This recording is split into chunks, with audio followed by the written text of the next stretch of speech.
पहले वक्तों में कहा जाता था अगर किसी औरत का सलीका देखना है तो उसका किचन और बाथरूम देखें। लेकिन आजकल तो तकरीबन हर खातून ने ही मेड रख ली है। मेड आती है, आपका बाथरूम और आपका किचन हर चीज़ साफ़ सुथरी करके चली जाती है। लेकिन मेड आपके घर के कोने खुदरों में नहीं घुसेगी। वो आपका डस्टबिन नहीं साफ़ करेगी, वो आपके घर की साफ़ियाँ नहीं साफ़ करेगी, ना उन्हें धोएगी और ना ही वो आपके घरों के वो कपड़े जो आप डस्टिंग के लिए इस्तेमाल करते हैं उन्हें धोकर रखेगी। इन चीज़ों का ख़्याल तो आपको खुद ही रखना है।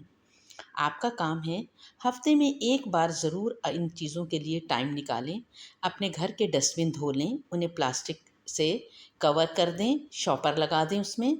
अपने जो साफ़ियाँ हैं उनको अच्छे से धो लीजिए। उसके बाद जो आपके डस्टिंग के कपड़े हैं, और सबसे बड़ी बात है अपने घर की झाड़ू, उसे अच्छे से साफ़ सुथरा करके उसे टाइट करके बांध लीजिए।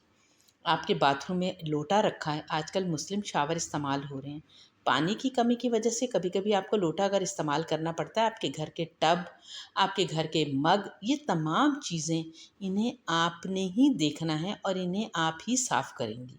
तो इसलिए इन चीज़ों की सफाई का ख़ास ख्याल रखें।